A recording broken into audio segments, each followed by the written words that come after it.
Well, everyone, I want to say a few things about this reading, why I have chosen it to follow up on Plato's Meno and just make a few remarks that might be helpful in making sense of it. This is from Aristotle, who was a student of Plato, more of a official student of Plato, actually studied with Plato in a formal way, whereas Plato had contact with Socrates, but was never his student in the sense that Aristotle was Plato's student. Socrates didn't really have students. He had people that he spoke with and who uh, no doubt learned from him, but there was never that formal relationship. That's not the kind of person or thinker that Socrates was. But we have this kind of chain. It's important to note, I think, if you're looking at Greek philosophy, starting with Socrates, who influenced Plato, who influenced Aristotle. It's just good to keep in mind. But each of them, of course, is their own independent thinker, but each of them, in some way or another, is related, similar thinker in some ways. So we're looking at the brief excerpt from Aristotle's Posterior Analytics. This is part of the logical writings of Aristotle. Aristotle, a vast amount of writing on many, many, many subjects behind philosophy, but also science, physics, literary criticism, things like that, politics, many, many manuscripts. And this is part of his logical uh, work. And I do think that it relates to some things that were brought up in the Meno having to do with knowledge and really the possibility of inquiry, possibility of learning, possibility of knowing anything, and if we know something, being able to extend our knowledge. Aristotle begins by saying all instruction given or received by way of argument proceeds from pre existent knowledge. That is, what he seems to be implying is that to learn something new, we have to already know something.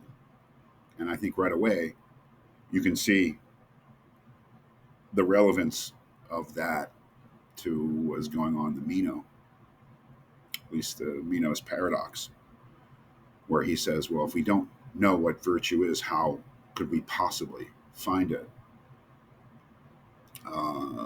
Socrates was really a radical thinker. He was ready to say that he knew nothing, and was very didn't see that as a problem. He saw that as a beginning point. But as if I admit that I know nothing, then maybe I can clear my head of all of the erroneous things that I thought I knew, and start over and really hopefully learn something for real. But there are problems, as Meno's paradox points out. If we don't know anything, how can we begin to know anything? Would be perhaps a blunt way of putting it. Aristotle concedes in the beginning that all instruction given or received, which doesn't just mean teaching, but also inquiry, uh, proceeds from pre-existent knowledge, and that is, we have to know something, or at least think we know something, in order to find out something else, or at least think that we found out something else. He continues and says this becomes evident upon a survey of all the species of such instruction. The mathematical sciences and all other speculative disciplines are acquired in this way. That is, if you look at any kind of, at least classical mathematics, if you look at any kind of mathematical treatise, it proceeds deductively. That is, propositions are theorems are proved on the basis of things that have already been proved, and that's the way it goes. That is, there's no proving of a proposition and therefore really determining that you know it, except on the basis of things that you've already proved. And you can see perhaps where this is going. Um, and that is what's brought up in part three, the possibility of an infinite regress. If we can only be said to know something on the basis of something else, then of course that brings up the status of that something else. That is, it would seem that that something else would itself need to be proved. And if that something else needed to be proved, it would need to be proved on the basis of something else. And that something else would need to be proved on the basis of something else, and so on and so on. That would be the infinite regress. So that is the problem. Aristotle starts part three by saying some hold that owing to the necessity of knowing the primary premises, there is no scientific knowledge. And what are the primary premises? He's thinking, if you'll forgive me for maybe just laying this out a little bit, kind of a perhaps silly way, but what is he thinking of primary premises? Well, he's thinking in terms of the syllogism as the most fundamental form of argument. For instance, what's the most famous syllogism in logic? Uh, that would be the major premise. It would be the minor premise. These are the premises of an argument, very famous syllogistic argument, a syllogism. All men are mortal. Socrates is a man. Therefore, Socrates is mortal. So this could serve as a kind of an example of what Aristotle is really talking about here. That is, that the something new that we learn or the something new that we determine or claim is that Socrates is mortal. And that's based upon pre existent knowledge.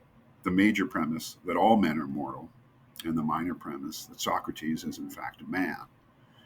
If those two things are true, that is, if it's true that all men are mortal, and if it's true that Socrates is a man, it follows with necessity that Socrates is mortal. And that could be said to be something new that we either learn or at least point out. Um, but we can see that the conclusion to the argument that Socrates is mortal depends entirely on the premises. That is, the truth of the conclusion depends upon the truth of the premises. If it is true that all men are mortal, and if it is true that Socrates is a man, then it must be true that Socrates is mortal. But then the question is raised, are all men mortal? And is Socrates a man? Now, in, I would say, in normal discourse, we take these things for granted. That is, what that literally means is that we grant them. That is, we accept them without proof. Of course, all men are mortal, meaning every human being who lives will die. And of course, Socrates is a man. Of course, Socrates is a human being. But that's accepting things as granted. If this is really a scientific demonstration, then perhaps we would need to be more sure of the truth of our premises. We would have to prove that all men are mortal, and we would have to prove that Socrates is a man to be sure of the truth of our premises. So some hold that owing to the necessity of knowing the primary premises, there is no scientific knowledge. That is, how can we be sure of our primary premises? How can we be sure that they're true? If we can't prove them and prove all of our primary premises, then there is no scientific knowledge. Others think that there is scientific knowledge because they think that all truths are demonstrable. That is, if we if we say on the one hand that for something to be able to say that something is true, we have to have proved it. Then there's two choices. One is that we can never really have knowledge because we can't prove all our premises. The other is to say that, well, we can prove all our premises, so we can have scientific knowledge. Aristotle says neither doctrine is either true or a necessary deduction from the premises. And what he'll go on to, I think, say is that some truths do not need to be demonstrated. That's the way he, I think, tries to break out of a um, difficulty. The first school, assuming that there is no way of knowing other than by demonstration, maintain that an infinite regress is involved, on the ground that if behind the prior stands no primary, we could not know the posterior through the prior.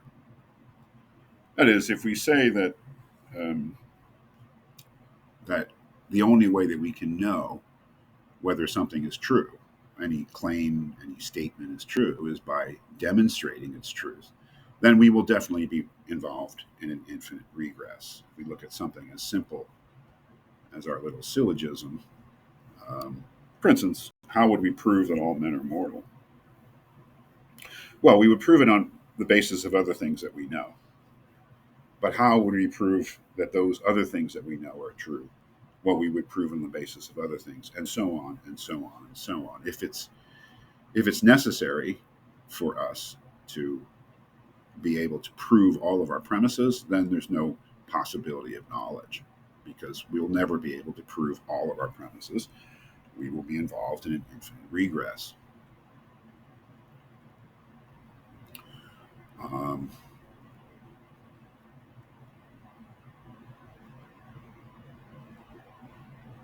you know, that's basically it. Uh, and what does Aristotle mean when he says that uh,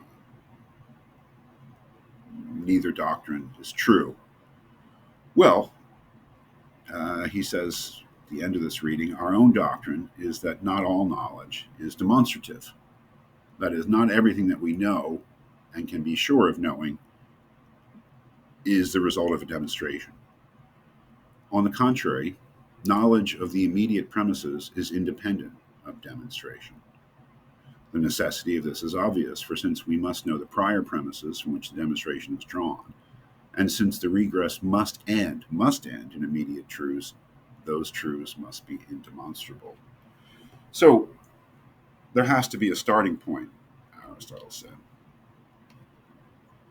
That is, one could say one could say that an argument like this, or the premises of an argument like this, that we might not ever be able to prove that all men are mortal, because it's maybe it's unprovable. It's just the kind of thing we just have to say, well, we think we know it, but we can't prove it. So our conclusion will be somewhat doubtful. But what if? What about other sorts of primary premises or starting points? The, what it seems to be that what Aristotle is getting at is that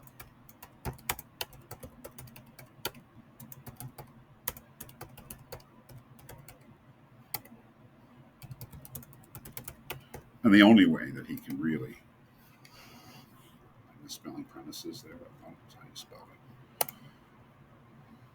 The only way he can really get out of it is by saying that some premises are self-evident.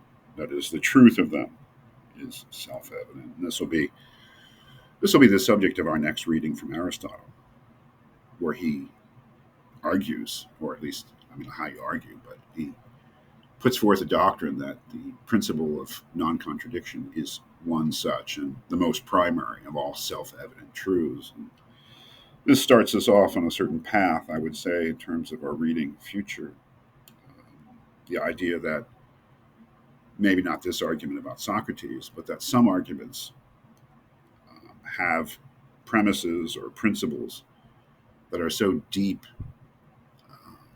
entrenched in our way of seeing the world that they need no proof, that they are self-evident, that they are truly first principles, and that we can see their truth without demonstration. Of course, that's contentious. Um, that is exactly perhaps what is being contended here. Are there such truths? And I want you to make a sort of decision, at least in a preliminary way, about which side you're on. That is it true that all knowledge is based upon previous knowledge, and this means that we are trapped in an infinite regress because we can never be sure of our premises until we prove them?